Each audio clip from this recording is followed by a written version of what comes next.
Hello मेरे प्यारे दोस्तों, आप सभी लोगों का S S coaching classes by Santosh sir में आपका स्वागत है। आज हम आप लोग को कूलाम का नियम बताने वाला हूँ। ये नियम परीक्षा के दृष्टिकोण से बहुत ही महत्वपूर्ण है। परीक्षा के दृष्टिकोण से साथ साथ इससे न्यूमेरिकल भी बहुत सारे आते हैं, तो इसके लिए कहा जा सकता है कि ये बहुत ही महत्वपूर्ण है। जितना कहा जाए उतना क्या है, कम ही है। देखिए क्या है, कूलाम का नियम क्या है। दो स्थिर बिंदु आवेशों के बीच में लगने वाला आकर्षण तथा अथवा प्रतिकर्षण बल दोनों आवेशों की मात्राओं के गुणनफल के समानुपाती, उनके बीच की दूरी के वर्ग के व्युत्क्रमानुपाती होता है। इसी को हम क्या बोलते हैं, कूलाम का नियम बोलते हैं। देख लीजिए, दो स्थिर बिंदु आवेशों के बीच लगने वाला आकर्षण अथवा प्रतिकर्षण बल दोनों आवेशों की मात्राओं के गुणनफल के अनुक्रमानुपाती या समानुपाती तथा उनके बीच की दूरी के वर्ग के व्युत्क्रमानुपाती होता है। और यह जो बल होता है, यह बल उन आवेशों को मिलाने वाली रेखाओं के अनुदिश होता है। समझ में आ गया? तो चलिए मान लीजिए आपके पास दो आवेश हैं। माना हमारे पास दो आवेश हैं। मान लीजिए हमारे पास दो आवेश, एक आवेश आपका यहाँ पे है Q1 है, दूसरा आवेश आपका यहाँ पे क्या है, Q2 है। माना आपके पास दो आवेश है Q1 और Q2 और उनकी बीच की दूरी क्या है, R है। उनकी बीच की दूरी हमने क्या मान लिया, R मान लिया। और यहाँ से यहाँ की जो बीच की दूरी है वह आपका क्या है, R है। ये बीच की दूरी हमने क्या मान लिया, R। माना दो बिंदु आवेश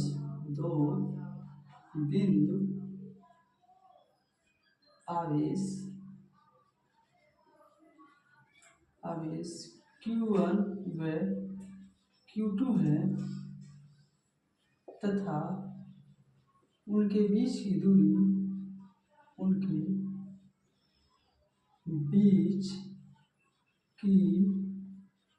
दूरी स्मॉल r है। तो कूलाम के नियम के अनुसार क्या कहता है, कूलाम का नियम क्या कहता है, जो ये दोनों आवेश है इसके बीच में जो लगने वाला बल है वह क्या है, दोनों आवेशों के गुणनफल के समानुपाती। हो गया कि नहीं, दोनों आवेशों के गुणनफल के समानुपाती। और फिर कहता है उनके बीच की दूरी के वर्ग के व्युत्क्रमानुपाती होता है। उनके बीच की दूरी के वर्ग के व्युत्क्रमानुपाती होता है। देखिए दो स्थिर बिंदु आवेश, तो एक आपका बिंदु आवेश यहाँ पे Q1 है, दूसरा बिंदु आवेश Q2 है। ये दोनों क्या स्थिर है, स्थिर बिंदु आवेशों के बीच की गुणनफल हो गया। अब देखिए इन दोनों को हम एक साथ लिख सकते हैं। इन दोनों को जब एक साथ लिखेंगे तो F हो जाएगा समानुपाती Q1 Q2 बाई क्या हो गया, R स्क्वायर हो गया। तो एक समानुपाती चिन्ह को हटाते हैं तो हम एक कांस्टेंट लगाते हैं। इस कांस्टेंट को हम K बोलते हैं, Q1 Q2 by R square. यही आपका क्या है, कूलाम का नियम। यही आपका क्या है, कूलाम का नियम। अब देखिए आकर्षण और प्रतिकर्षण वाले यहाँ पे कह रहा है, आकर्षण अथवा प्रतिकर्षण। अब ध्यान दीजिए, अगर जो एक Q1 और Q2 क्या है, समान है, तो इसके बीच में जो बल लगेगा वह कैसा बल लगेगा, प्रतिकर्षण बल लगेगा। अगर देखिए यहाँ पे Q1 में Q2 समान आवेश है तो कैसा बल लगेगा, प्रतिकर्षण। तो प्रतिकर्षण बल लगेगा। अगर Q1 व Q2 असमान आवेश हैं तो आकर्षण बल लगेगा,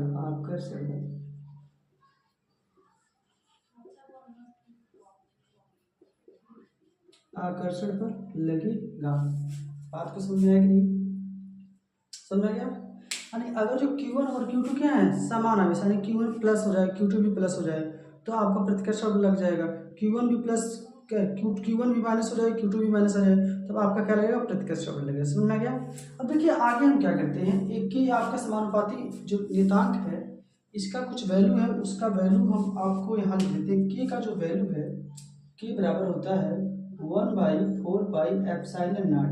K बराबर क्या होता है, 1/4πε0। और जहाँ जो एप्सिलॉन नॉट है वह क्या है, निर्वात का विद्युतशीलता क्या है, निर्वात का आपकी विद्युतशीलता है, क्या है, विद्युतशीलता, निर्वात की विद्युतशीलता। और इसका मान भी होता है, इसका मान आपका टोटली, इसका जो मान होता है के बराबर 1/4πε0, जो इसका मान होता है 9 × 10⁻9 न्यूटन मीटर स्क्वायर प्रति कूलम स्क्वायर। इसकी वैल्यू हम डायरेक्ट जब सवाल लगाएंगे, डायरेक्ट हम इसकी वैल्यू को क्या करेंगे, रखेंगे। हमें कोई सोचने और समझने की कोई देर नहीं रहेगी, हम तुरंत क्या करेंगे, सवाल को लगाएंगे, तुरंत इसकी वैल्यू को हम क्या कर देंगे, रख देंगे। अब हमको कूलाम का नियम पता चल गया। अब हम क्या करेंगे, ये जो आपका निर्वात का आपका विद्युतशीलता है, इसका हम क्या निकालेंगे, मात्रा निकालेंगे, इसका हम क्या निकालेंगे, बीमा निकालेंगे। तो चलिए अब जो आपका विद्युतशीलता है इसका हम क्या करते हैं, मात्रक और बीमा। तो सबसे पहले हम विद्युतशीलता का यहाँ हम निकालते हैं मात्रक।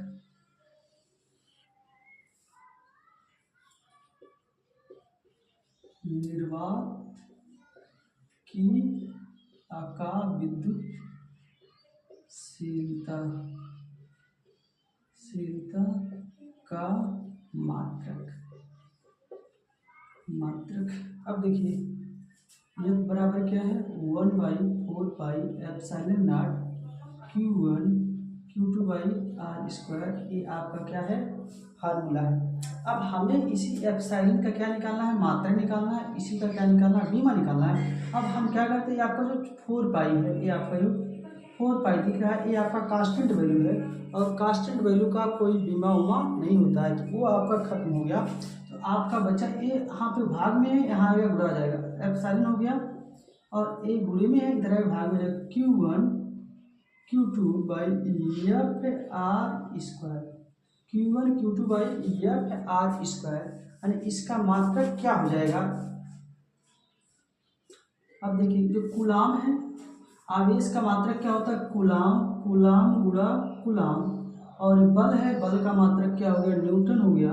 ये दूरी है, दूरी का मात्रक मीटर इंटू मीटर स्क्वायर, इसका मात्रक क्या होगा, कूलाम स्क्वायर प्रति न्यूटन मीटर स्क्वायर। इसका मात्रक क्या होगा, कूलाम स्क्वायर प्रति न्यूटन मीटर स्क्वायर, यानी कूलाम स्क्वायर प्रति newton metre square. Epsilon naught का अगर जो कोई आपसे पूछता है इसका मात्रक क्या होता है, क्या बताएंगे, कूलाम स्क्वायर प्रति न्यूटन मीटर स्क्वायर। अब हमें इसी का क्या निकालना है, बीमा निकालना है। अब इसी का हमें क्या निकालना है, बीमा निकालना है।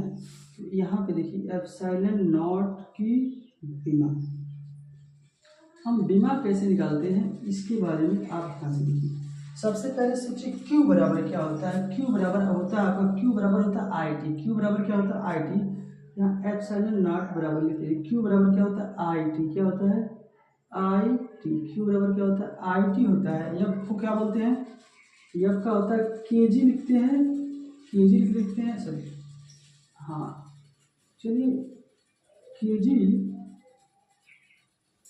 इसको बोलते हैं द्रव्यमान गुणित त्वरण। F को क्या बोलेंगे, द्रव्यमान गुणित त्वरण। द्रव्यमान है F इंटू ए इंटू क्या हो गया, R इंटू आर हो गया, R इंटू आर हो गया, यानी आपका यानी विद्युत धारा का जो बीमा होता है वह क्या होता है, ए होता है। क्या होता है, ए होता है। ये क्या होता है, ए होता है, ए स्क्वायर सी स्क्वायर है। और टाइम का क्या होता है, टी होता है। ये दोनों का क्या हो गया, स्क्वायर हो गया।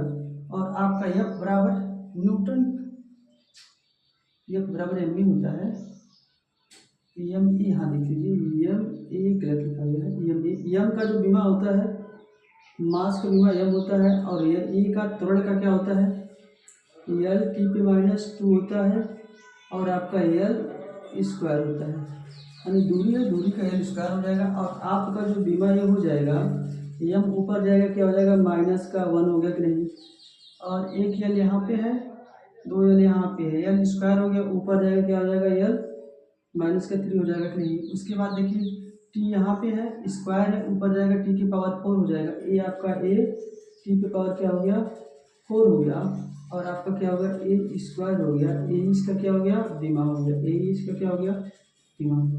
अगर मान लीजिए आपको का प्रॉब्लम हो रहा है इसका बीमा निकालने के लिए, तो मैं बीमा का भी एक वीडियो अपलोड किया हूँ, आप उसको भी देख सकते हैं। नहीं तो हम बीमा का दूसरा वीडियो अपलोड कर देंगे। अब पहले देखिए तुरंत वाला टिक देख लीजिए कैसे करेंगे। कूलाम का बीमा क्या होता है 80 होता है, 80 का होल स्क्वायर हो गया, 80 दो है ए टी स्क्वायर हो गया। और आपका न्यूटन है, न्यूटन का बीमा क्या होता है एम एल टी पे -2 होता है, और मीटर का होता है एल स्क्वायर होता है। इसको आप सिंप्लीफाई तुरंत कर दीजिए, एम ऊपर जाएगा एम पे -1 हो गया, और आपका एल यहाँ पे 2 है, एल क्यूब हो गया, ऊपर जाएगा माइनस का हो जाएगा। उसके बाद टी माइनस का 2 है, 2 प्लस का है, 2 पे पावर 4 हो जाएगा प्लस का, और ए स्क्वायर, ए आपका क्या हो गया एप्सिलॉन नॉट का क्या हो गया बीमा हो गया। तो जब भी आपसे एक क्वेश्चन पूछा जाएगा, तो एक क्वेश्चन पूरा कब होगा, आप सबसे पहले कूलाम का नियम लिखिएगा। उसके बाद कूलाम का नियम मान लीजिए दो आवेश Q1 और Q2 उनके बीच की दूरी r है, तो कूलाम के नियमानुसार जो आवेश लगता है दोनों जो बल लगता है दोनों आवेशों के गुणनफल के समानुपाती, उनके बीच की दूरी के वर्ग के व्युत्क्रमानुपाती है। तो दोनों को हम साथ में लेंगे, उसके बाद हम एक समानुपाती चिन्ह को हटाएंगे, कांस्टेंट लगा देंगे। जो के का मान होता है वह कितना होता है 1/4πε0।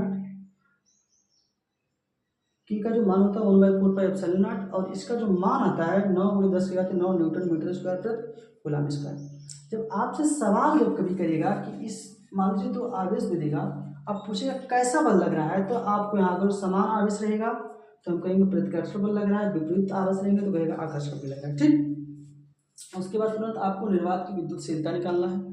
निर्वात की विद्युतशीलता आप इसको हम बोलते हैं निर्वात की विद्युतशीलता, और इसी को हम क्या कर देंगे, इसी का हम क्या करेंगे मान निकालेंगे। इसको हम यहाँ पर 95 कर देंगे, इसको यहाँ पर 95 कर देंगे, और 1/4πε0 आपका क्या है कांस्टेंट वैल्यू है, और कांस्टेंट वैल्यू का कोई मात्रक कोई बीमा नहीं होता है, तो कोई बीमा नहीं होता है,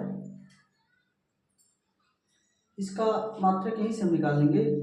इसका कूलाम स्क्वायर हो गया, और यहाँ पे कूलाम स्क्वायर हो गया, न्यूटन मीटर स्क्वायर हो गया, यानी इसका जो मात्रक पूरा होगा coulomb square newton metre square. उसके बाद इसका जो बीमा हो गया, बीमा हम यहाँ से देखिए क्या क्या निकाल देंगे। ठीक, तो अगर जो ये वीडियो आपको अच्छा लगा होगा तो मेरे चैनल को लाइक कीजिए, सब्सक्राइब कीजिए, बेल आइकन को दबाइए, जिससे हम वीडियो को अपलोड करें तुरंत आपके पास नोटिफिकेशन पहुंचे। जय हिंद, जय भारत।